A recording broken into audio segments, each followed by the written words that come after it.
ಸೊಗಸಾಗಿ ಮೂಡ್ ಬಂದಿದೆ. ಏನ್ ಹೇಳ್ತೀರಿ ಶ್ರೀಕೃಷ್ಣ ಸಿನಿಮಾ ಬಗ್ಗೆ?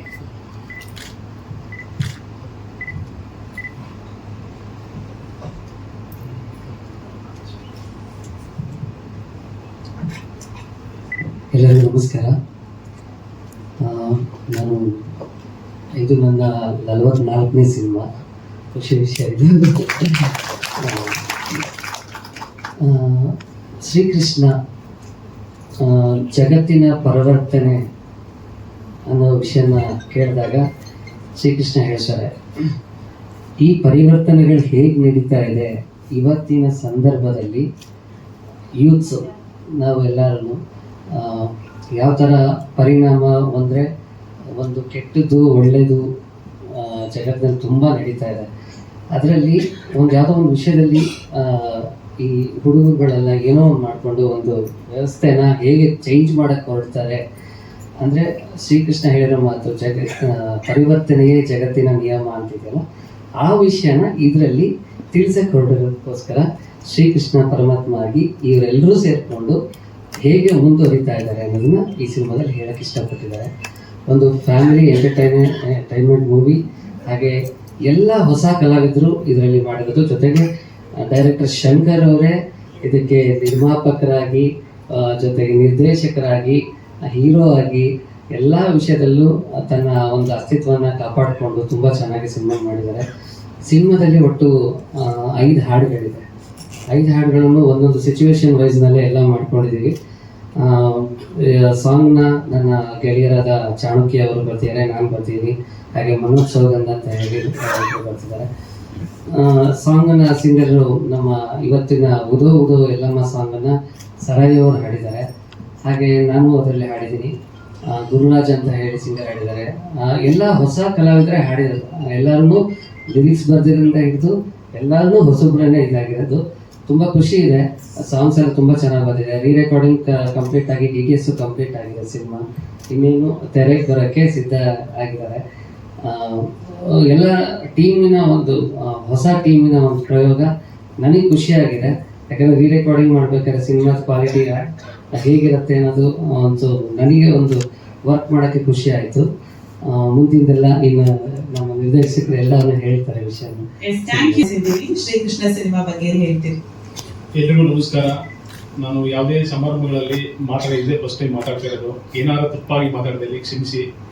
ನಾವೆಲ್ಲ ಒಂದು ಪುಟ್ಟ ರೈತರ ಮಕ್ಕಳು ಕಷ್ಟಪಟ್ಟು ಮಾಡಿದ್ದೀವಿ. ಎಲ್ಲರೂ ಆಶೀರ್ವದಿಸಿ ಎಲ್ಲರೂ ಒಂದು ಒಳ್ಳೇದು ಮಾಡಿ ಅಂತ ಕೇಳ್ಕೊತೀನಿ ಸರ್. ಫಸ್ಟ್ ಸಿನಿಮಾ, ಆಮೇಲೆ ಫಸ್ಟ್ ಟೈಮ್ ಈ ತರ ಸ್ಟೇಜ್ ಮೇಲೆ ಕುತ್ಕೊಂಡು ಮಾತಾಡ್ತಿರೋದು. ಮತ್ತೆ ನನ್ನ ಕ್ಯಾರೆಕ್ಟರು ತುಂಬಾನೇ ಚೆನ್ನಾಗಿ ಆಕ್ಚುಲಿ ಒಂದು ಮುಗ್ಧತೆಯಿಂದ ಕೂಡಿದೆ. ಆಮೇಲೆ ಒಂದು ಇಂಪಾರ್ಟೆಂಟ್ ಕ್ಯಾರೆಕ್ಟರ್ಸ್ ಅಂತಾರ ಒಂದು ಮೂವಿಲಿ ಎಂಟರ್ ಬರುತ್ತೆ ಗೊತ್ತಾ ಮತ್ತೊಂದ್ಸಲಿ, ಆ ತರ ಒಂದು ತೋರಿಸ್ಕೊಟ್ಟಿದ್ದಾರೆ. Thank you for this wonderful opportunity sir, director sir. And ನಿಮ್ಮೆಲ್ಲರ ಸಪೋರ್ಟು ಈ ಸಿನಿಮಾಗೆ ಬೇಕು. ಸೊ ಕನ್ನಡ ಸಿನಿಮಾನ ಉಳಿಸಿ ಅಂತ ಬೇಡ್ಕೊಳ್ತೀನಿ ಅಷ್ಟೇ. ಧನ್ಯವಾದಗಳು ಸ್ನೇಹಿತ. ತಮ್ಮ ಪಾತ್ರದ ಬಗ್ಗೆ ಎಲ್ರಿಗೂ ನಮಸ್ಕಾರ. ನನ್ನ ಹೆಸರು ಪ್ರದೀಪ್ ಪೂಜಾರಿ. ನಾನು ಡೈರೆಕ್ಟ್ರು ಬ್ರಹ್ಮರಾಕ್ಷಸನಿಂದ ಫ್ರೆಂಡು. ಅದನ್ನ ಇಟ್ಕೊಂಡು ಆ ಸಿನಿಮಾದಲ್ಲಿ ಒಂದು ಪಾತ್ರ ಮಾಡಿದ್ದೆ. ಹಾಗಾಗಿ ಶ್ರೀಕೃಷ್ಣದಲ್ಲೂ ಕರೆದೊಂದು ಪಾತ್ರ, ಮುಖ್ಯವಾದ ಪಾತ್ರನ ಕೊಟ್ಟಿದ್ರು. ಥ್ಯಾಂಕ್ ಯು ಡೈರೆಕ್ಟರ್, ನಿರ್ಮಾಪಕರಿಗೆ ಎಲ್ರಿಗೂ ಥ್ಯಾಂಕ್ ಯು. ಸಿರಿ ಮ್ಯೂಸಿಕಲ್ಲಿ ನಮ್ಮ ಸಾಂಗ್ ಇದು ಯೂಟ್ಯೂಬ್ಗೆ ಬರ್ತಾ ಇರೋದಕ್ಕೆ ತುಂಬ sir thank you sir. Thank you ಎಲ್ರಿಗೂ thank you so much. Thank you ಅನ್ಸುತ್ತಲ್ಲ. ಹೇಗಿತ್ತು ಈ ಹಾಡು ಹಾಡಿದ ಅನುಭವ? ಒಂದೆರಡು ಲೈನ್ ಏನಾದ್ರು ಹಾಡ್ತೀರಾ? ಎಲ್ರಿಗೂ ನಮಸ್ಕಾರ. ಇದು ನಾನು ಆಕ್ಚುಲಿ ಟ್ರ್ಯಾಕ್ ಹಾಡಕ್ಕೆ ಅಂತ ಹೋಗಿದ್ದು. ಈ ಸಿನಿಮಾದಲ್ಲಿ 2 ಸಾಂಗ್ ಹಾಡಿದ್ದೀನಿ. ಇದು ಒಂದು, ಹಾಗೆ ಇನ್ನೊಂದು ಸಿಚುವೇಶನಲ್ ಸಾಂಗ್ ಬರುತ್ತೆ, ಅದು ಕೂಡ ಹಾಡಿದ್ದೀನಿ. Totally different genre songs, situation based ಇರೋದ್ರಿಂದ. ಈ ಮುಂಚೆ ನಂದು ರಿಲೀಸ್ ಆಗಿದ್ದೆಲ್ಲ ಹೆಚ್ಚಾಗಿ ಮೆಲೋಡಿ ಜಾನರ್ಸಲ್ಲಿ ಇತ್ತು. This is one of the different genres ನಾನು ಪ್ರಯತ್ನ ಪಟ್ಟಿರೋದ್ರಲ್ಲಿ. So happy to be part of this and thanks to Thyagaraj sir for considering me and giving this opportunity. And ಒಂದು ನನ್ನ ಪಾತ್ರ ಇದರಲ್ಲಿ ಅಂದ್ರೆ ಒಂದು ಹುಡುಗಿ ಹಿಂದೆ ಮುಂದೆ ಯಾರು ಇಲ್ಲದೆ ಅವಳು ಎಷ್ಟು ಕಷ್ಟಪಡ್ತಾಳೆ ಜೀವನದಲ್ಲಿ. ಅವಳು ಆ ತೀರಾ ಕಷ್ಟದಲ್ಲಿರುವಾಗ ಏನ್ ತಿರುವು ಕಾಣ್ತಾಳೆ, ಆಗ ಬರ್ತಾನೆ ನಾಯಕ. ಅವರು ಆ ಹುಡುಗಿಯ ಜೀವನನ ಹೇಗೆ ರೂಪಿಸ್ತಾನೆ, ಲೈಕ್ ನ್ಯೂ ಲೈಫ್ ಹೇಗೆ ಕೊಡ್ತಾನೆ ಆ ಹುಡುಗಿಗೆ ಅನ್ನೋದ್ರ ಮೇಲೆ ನಿಂತಿದೆ. ಅವ್ರ ಸ್ಟ್ರಗಲ್ಸ್ ಆಗಿರ್ಬೋದು ಎಲ್ಲ ಲೈಕ್ ಆಕ್ಟ್ ಆಗಿ ಮಾಡಿದ್ದಾರೆ. ತುಂಬಾನೇ ಖುಷಿ ಆಗುತ್ತೆ. ನಂದು ಡೈರೆಕ್ಟರ್ ಸರ್ ಜರ್ನಿ ಬಂದು ಬ್ರಹ್ಮ ರಾಕ್ಷಸದಿಂದ ಶುರುವಾಗಿದ್ದು, ನಾನು ಅದರಲ್ಲೊಂದು ಪ್ರಮುಖ ಪಾತ್ರನ ಮಾಡಿದ್ದೆ. ಅದು ತುಂಬಾನೇ ಇಷ್ಟ ಆಗಿತ್ತು ನನಗೆ. ಸೊ ಇವ್ರ ಡೈರೆಕ್ಷನ್ ಬಗ್ಗೆ ಹೇಳಬೇಕು ಅಂದ್ರೆ, he never compromises, frame to frame. I really appreciate him. ಯಾವಾಗ್ಲೂ ಇದನ್ನೇ ಹೇಳೋದು, ಅವ್ರಿಗೆ ಸ್ಯಾಟಿಸ್ಫೈ ಆಗೋ ತನಕ ಅವರು ಬಿಡೋದೇ ಇಲ್ಲ. ನೀವು ಎಷ್ಟಾರ ಟೇಕ್ ತಗೊಳ್ಳಿ, ನೀವು 1 ಟೇಕ್ ಅಲ್ಲೇ ಮಾಡಿ ಅವ್ರಿಗೆ ಸ್ಯಾಟಿಸ್ಫೈ ಆದ್ರೆ ಓಕೆ, ಇಲ್ಲ ಅದು ಬರೋ ತನಕ ಅವ್ರು ಬಿಡಲ್ಲ, ತಲೆ ಕೆಡ್ಸ್ಕೊಂಡು ಕೂತಿರ್ತಾರೆ. He is really dedicated to his work. ಅವ್ರು ಪಟ್ಟಿರೋ ಸ್ಟ್ರಗಲ್ಸ್, ನಾವು ಪಟ್ಟಿರೋ ಸ್ಟ್ರಗಲ್ಸ್ಗೆಲ್ಲ ಉತ್ತರ ಸಿಗ್ಬೇಕು ಅಂದ್ರೆ ನೀವು ಈ ಸಿನಿಮಾನ ಗೆಲ್ಲಿಸ್ಬೇಕು. ಅದೇ ಆಶಿಸ್ತೀನಿ ನಾನು. ನಿಮಗೂ ಇಷ್ಟ ಆಗುತ್ತೆ ಅಂತ ಅನ್ಕೊಂತೀನಿ. Thank you so much for coming and ಈ ವೇದಿಕೆನ ಹಂಚ್ಕೊಳ್ಳೋದಕ್ಕೆ ನನಗೆ ಅವಕಾಶ ಕೊಟ್ಟಿದ್ದಕ್ಕೆ ಎಲ್ಲರಿಗೂ ತುಂಬ ಹೃದಯದ ಧನ್ಯವಾದಗಳು. Thank you. ಮಾತಾಡ್ಲಿಲ್ಲ, ಚಲೋ ಆಗ್ತಾ ಇರ್ತೈತೆ. ಮೊಬೈಲ್ ಮಂದಿ ಅದಿರಿ ಯಾರಂದ್ರು ಇಲ್ಲ, ಬಾಳ ಮಂದಿ ಅದ. ಹಾಗಂದ್ರೆ ಈ ಪ್ರಮೋಷನ್ಸ್ ಅಲ್ಲಿ ಇನ್ನೊಂದು ಪ್ರಮೋಷನ್ ಮಾಡ್ಕೊಂಡ್ಬಿಡೋಣ ಅನ್ನೋ ದುರಾಸೆ ಬಂತು. ಸೊ ಅದಕ್ಕೆ ಆಮೇಲೆ ಬೇಡ ಅನ್ನಿಸ್ತು. Thank you Chaitra, all the very best. ತಮ್ಗೆ ಒಳ್ಳೇದಾಗ್ಲಿ. So much. ಅಜಯ್ ಸರ್ ನ ಮಾತನಾಡ್ಸೋಣ. ಅಜಯ್ ಕುಮಾರ್ TM, ಚಿತ್ರದ ಒನ್ ಆಫ್ ದ ಪ್ರೊಡ್ಯೂಸರ್, ನಿರ್ಮಾಪಕರು. ಸರ್, ಏನ್ ಹೇಳ್ತೀರಿ ತಮ್ಮ ಸಿನಿಮಾ ಬಗ್ಗೆ, ಶ್ರೀಕೃಷ್ಣ ಬಗ್ಗೆ? ಎಲ್ರಿಗೂ ನಮಸ್ಕಾರ. ದೇಶದ 4ನೇ ಸ್ತಂಭ ಅಂತ ಕರೀತಾರೆ. ಎಲ್ಲ ಮಾಧ್ಯಮ ಮಿತ್ರರಿಗೂ ಈ ಒಂದು ಸಂದರ್ಭದಲ್ಲಿ ತುಂಬ ಹೃದಯದ ನಮಸ್ಕಾರ ಹೇಳ್ತೀನಿ. ಯಾಕಂದರೆ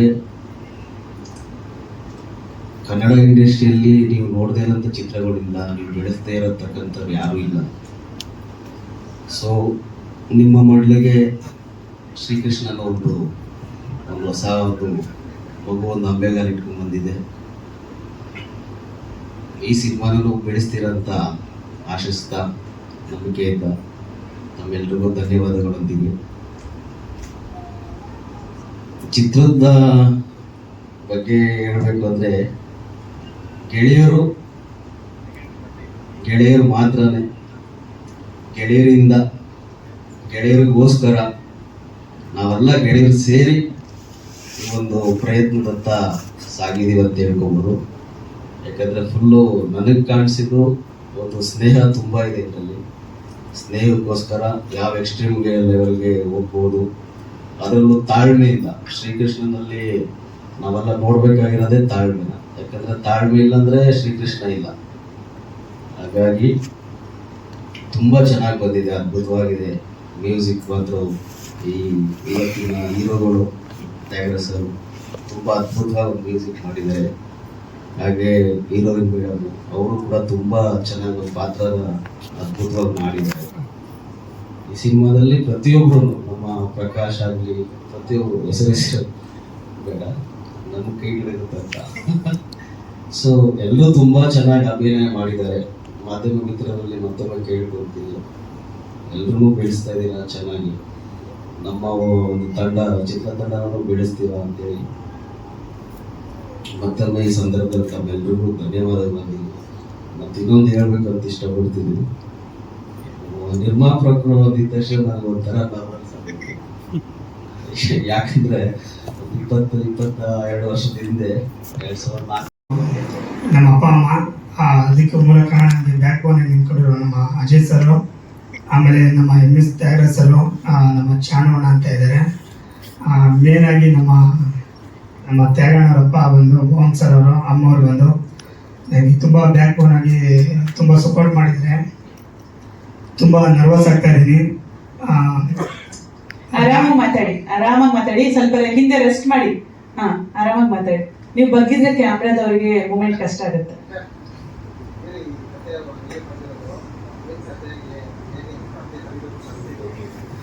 ಅದಕ್ಕೊಂದು ಚಿಕ್ಕ ಒಂದು ಉದಾಹರಣೆ ಹೇಳ್ಬಿಡ್ತೀನಿ. ಬ್ರಹ್ಮರಾಕ್ಷಸ ಆ್ಯಕ್ಚುಲಿ ರಿಲೀಸ್ ಆಗಬೇಕಾಯಿತು, ಕಾರಣಾಂತರಗಳಿಂದ ಸ್ವಲ್ಪ ಡಿಲೇ ಆಯಿತು. ನಾವು ಅದರ ಮೇಲೆ ತುಂಬ ಒಂದು ಎಕ್ಸ್ಪೆಕ್ಟೇಷನ್ ಇಟ್ಕೊಂಡಿದ್ದೆ, ಏನೋ ಲೈಫ್ ಸ್ಟೈಲ್ ಏನೋ ಚೇಂಜ್ ಆಗುತ್ತೆ ಅನ್ನೋದೊಂದಿತ್ತು, ಆಸೆ ಇತ್ತು ತುಂಬ. ಅಲ್ಲಿ ನಮ್ಮ ಇಡೀ ತಂಡವೂ ಅದರ ಒಂದು ಆಸೆ ಇತ್ತು. ಕಾರಣಾಂತರಗಳಿಂದ ಸ್ವಲ್ಪ ಡಿಲೇ ಆಯಿತು. ಮುಂದೆ ಏನು ಮಾಡಬೇಕು ಅನ್ನೋದು ಗೊತ್ತಿರಲಿಲ್ಲ, ತುಂಬ ಯೋಚನೆ ಮಾಡ್ಕೊಂಡು ಕೂತಿದ್ದೆ.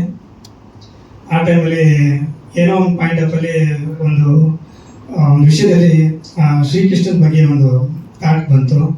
ಯಾಕೆ ಒಂದು ಶ್ರೀಕೃಷ್ಣನ ಒಂದು ಟೈಟ್ಲ್ ಮೇಲೆ ಇಟ್ಕೊಂಡು ಒಂದು ಸಿನಿಮಾ ಮಾಡಬಾರ್ದು, ಏನಿಲ್ಲದೇನೆ ನಾನು ಇಲ್ಲಿವರೆಗೂ ಬಂದಿದ್ದೀನಿ.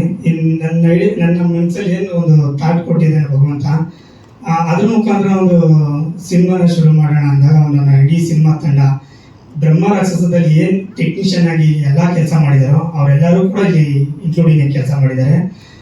ಎಡಿಟರ್ ಒಬ್ರು ಬಿಟ್ಟು ಇನ್ನೆಲ್ಲ ಅದೇ ಮ್ಯೂಸಿಕ್ ಡೈರೆಕ್ಟರ್ ಆಗಿರ್ಬೋದು, MS ತ್ಯಾಗರಾಜ್ ಸರ್ ಆಗಿರ್ಬೋದು, ಆಮೇಲೆ ಎಡಿಟರ್ ಬಂದು ಕೀರ್ತಿರಾಜು ಅಂತ, DA ಬಂತು ಪ್ರಜ್ವಲ್, ಕಲರ್ ಇದು DOP ಬಂದು ಅನಿರುದ್ಧವರು ಅಂತ, ಲಿರಿಕ್ಸ್ ಬಂದು MS ತ್ಯಾಗರಾಜ್ ಅವರು ಕೂಡ ನಮ್ಮ ಅಣ್ಣವರೇ ಮಾಡಿದ್ದಾರೆ. ಅದ್ರ ಜೊತೆಗೆ ಚಾಣಕ್ಯ ಆರ್ ಅಂತ ಅವರು ಮಾಡಿದ್ದಾರೆ.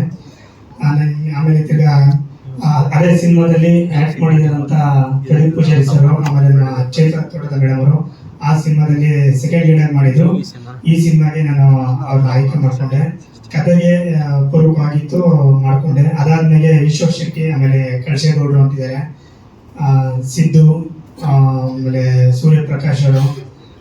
ನನಗೆ ಅದು ಓವರಾಲ್ ನನ್ನ ಬ್ರಹ್ಮರಸ್ಯಲ್ಲಿ ಮಾಡಿರೋ 90% ಇಟ್ಕೊಂಡು ಕ್ಯಾರೆಕ್ಟರ್ ಇದರಲ್ಲಿ ಸಿನಿಮಾ ಮಾಡಿದ್ದೀನಿ.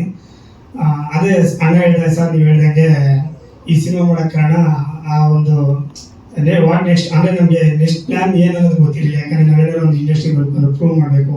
ಬಟ್ ಆ ಸಿನಿಮಾ ಹಂಗಾದಾಗ ಇದ್ರ ಮೇಲೆ ಏನಾದ್ರು ನಾವು ಬೆಳಕಿಗೆ ಬರಬೇಕು. ಇಲ್ಲಿ ಅದೇ ಹೇಳ್ತಾರ ಅವಕಾಶ ಅದೇನು ಬರಲ್ಲ, ನಾವೇ ಹುಡುಕೊಂಡು ಹೋಗ್ಬೇಕು ಅನ್ನೋದಿತ್ತು. ಹಾಗಾಗಿ ಅವಕಾಶನ ನಾವೇ ಒಂದು ಸೃಷ್ಟಿ ಮಾಡ್ಕೊಂಡ್ವಿ. ಆ ಸೃಷ್ಟಿ ಮಾಡೋಕ್ಕೆ ಶ್ರೀಕೃಷ್ಣ ಪರಮಾತ್ಮ ರೂಪದಲ್ಲಿ ಬಂದು ಇಡೀ ನಮ್ಮ ತಂಡ ಬಂದು ನಮಗೆ ಸಪೋರ್ಟ್ ಮಾಡ್ತು. ಹಾಗಾಗಿ ಇದಕ್ಕೆ ಈ ಸಿನಿಮಾ ಶ್ರೀಕೃಷ್ಣ ಆಗಿದ್ದು. ಮೊದಲನೇ ಥ್ಯಾಂಕ್ಸ್ ನಾನು ಇಡೀ ತಂಡಕ್ಕೆ ಹೇಳಕ್ಕೆ ತುಂಬ ಥ್ಯಾಂಕ್ಸ್ ಹೇಳಕ್ಕೆ ಇಷ್ಟಪಡ್ತೀನಿ. ನಿಜವಾದ ಡೈರೆಕ್ಟರ್ ನಾನಲ್ಲ. ಮೊದಲನೇ ಸಿನಿಮಾಗೂ ನಾನು ಹೇಳಿದ್ದೆ ನಿಜವಾದ ಡೈರೆಕ್ಟರ್ ಬಂದು ಪ್ರೊಡ್ಯೂಸರ್ ಅಂತ. ಈ ಸಿನಿಮಾಗೂ ಕೂಡ ಅಷ್ಟೇ ನಿಜವಾದ ಪ್ರೊಡ್ಯೂಸರ್ ಡೈರೆಕ್ಟರ್ ನಾನಲ್ಲ, ಎಲ್ಲ ನನ್ನ ಸಿನಿಮಾ ತಂಡದವರು ಅಂತ ಹೇಳಕ್ಕೆ ಇಷ್ಟಪಡ್ತೀನಿ. ಎಲ್ಲ ಒಂದು ಇದು ಮೇಲ್ ಬರೋದಿದೆ ಹೇಳಿದೆ, ನಮ್ಮ ಅಪ್ಪ ಅಮ್ಮ ನಮ್ಮ ಇದೀವಿ ಸರ್. ಒಂದು ಭಗವಂತನ ಒಂದು ಅಪ್ನೆ ಇದೆ, ಒಂದು ಗರಿಕೆ ಒಂದು ಕಟ್ಟಿಗೆ ಅಲ್ಲಾಡದಂತೆ. ನೀವೆಲ್ಲ ಮಾಧ್ಯಮ ಅದನ್ನು ನೀವು ಒಂದು ಮನಸ್ಸು ಮಾಡ್ರೆ ಏನು ಬೇಕಾದ್ರೂ ಮಾಡ್ಬೋದು. ಒಂದು ಸಣ್ಣ ಅಂದರೆ ಸಣ್ಣ ಸಿನಿಮಾಗೂ ಕೂಡ ನೀವು ಸಪೋರ್ಟ್ ಮಾಡ್ಕೊಂಡು ಬಂದಿದ್ದೀರಾ. ಬಟ್ ನೀವು ಮನಸ್ಸು ಮಾಡ್ರೆ ಈ ಸಿನಿಮಾನ ಇನ್ನೆಲ್ಲ ತೊಗೊಂಡೋಗಿ ರೀಚ್ ಮಾಡ್ಬೋದು. ಬಟ್ ಅದಕ್ಕೂ ಮೀರಿ ನಾನೇನು ಹೇಳೋಕ್ಕಾಗ್ತಿಲ್ಲ, ಯಾಕಂದ್ರೆ ತುಂಬ ನರ್ವಸ್ ಆಗ್ಬಿಟ್ಟಿದ್ದೀನಿ. ಇದಕ್ಕೆ ನನಗೆ ಬ್ಯಾಕ್ ಬೋನ್ ಆಗಿ ನಮ್ಮ ಅಪ್ಪಾಜಿ ಸರ್, PR ನಾಗೇಂದ್ರ ಸರ್ ಅಪ್ಪಾಜಿಯವರು ಬ್ರಹ್ಮರಾಕ್ಷಸಗೂ ಸಹ ಕೂಡ ಅಪ್ಪಾಜಿ ಕೂಡ ಮಾಡಿದ್ದು. ಈ ಸಿನಿಮಾಗ ಅಪ್ಪಾಜಿ ನೀವು ಮಾಡಬೇಕು ಅಂತ ಕೇಳ್ಕೊಂಡು ನಮಗೆ ತುಂಬ ಸಪೋರ್ಟಿಯಾಗಿ ನಿಂತ್ಕೊಂಡು ನನಗೆ ತುಂಬ ಸಹಾಯ ಮಾಡಿದರೆ ಅಪ್ಪಾಜಿ ನಿಮಗೆ ತುಂಬ ಧನ್ಯವಾದ ಅಪ್ಪಾಜಿ. ದಯವಿಟ್ಟು ನನ್ನಿಂದ ಏನಾದರೂ ತಪ್ಪಾಗಿದ್ರೆ ಚಿಂತಿಸಿ ಕೆಲವೊಂದು ಮಾತಾಡೋದ್ರಲ್ಲಿ. ಶಂಕರ್ ಸರ್, ಅದೇ ಮುಂಚಿನಲ್ಲಿ ಏನೋ ಒಂದು ಜೀವನದಲ್ಲಿ ಒಂದು ಘಟನೆ ನಡೆದೋಗ್ಬಿಡುತ್ತೆ. ಆ ಘಟನೆಯಿಂದ ಈಚೆ ಬಂದಿರ್ತೀನಿ. ಅದನ್ನ ಹೆಂಗೆ ನಾನು ಅಂದರೆ ಪರಿಹಾರ ಮಾಡೋಕ್ಕಾಗುತ್ತೆ ಅನ್ನೋದ್ರ ಟೈಮಲ್ಲಿ ಭಗವಂತ ಒಂದು ರೂಪದಲ್ಲಿ ಬರ್ತಾನೆ. ಮಗು ನಾನಿದ್ದೀನಿ, ನೀನು ಧೈರ್ಯವಾಗಿ ಮುನ್ನೋಗು, ಎಲ್ಲ ಒಳ್ಳೇದಾಗುತ್ತೆ ಅಂತ ಹೇಳ್ತಾನೆ ಆ ಭಗವಂತ. ಆ ಎಲ್ಲ ಒಳ್ಳೇದಾಗುತ್ತೆ ಅನ್ನೋದಕ್ಕೆ ಈ ಸಿನಿಮಾ ಈಗ ಒಳ್ಳೇದಾಗಿ ಇಲ್ಲಿವರೆಗೂ ಬಂದಿದೆ. ಮೇಗೆ ಮತ್ತು ತಪ್ಪಿದ್ರೆ ಜೂನ್ಗೆ ಬರಬೇಕು ಅಂತ ಅನ್ಕೊಂಡಿದ್ದೀನಿ ಥಿಯೇಟ್ರಿಗೆ. ಈಗ ಥಿಯೇಟ್ರಿಕಲ್ ಟ್ರೈಲರ್ ಅಂತ ಇಷ್ಟೊಂದು ಬಿಡ್ತಾ ಇದ್ದೀನಿ. ಟ್ರೈಲರ್ ಬಂದು 30ಕ್ಕೆ ಲಾಂಚ್ ಮಾಡ್ತಾ ಇದ್ದೀನಿ ಸರ್. ಅದೇ ನಿಮ್ಮ ಅವ್ರಿಗೆಲ್ಲ ಮಾಧ್ಯಮಿತ್ರವ್ರಿಗೂ ನನ್ನ ಸ್ನೇಹಿತರು ತೋರಿಸ್ಬೇಕು ಅಂತ ಅಂದ್ಬಿಟ್ಟು ಇದು ಮಾಡಿದೆ. ಇಷ್ಟೇ ಕೇಳ್ಬೋದು ಸರ್. ನಾಳೆ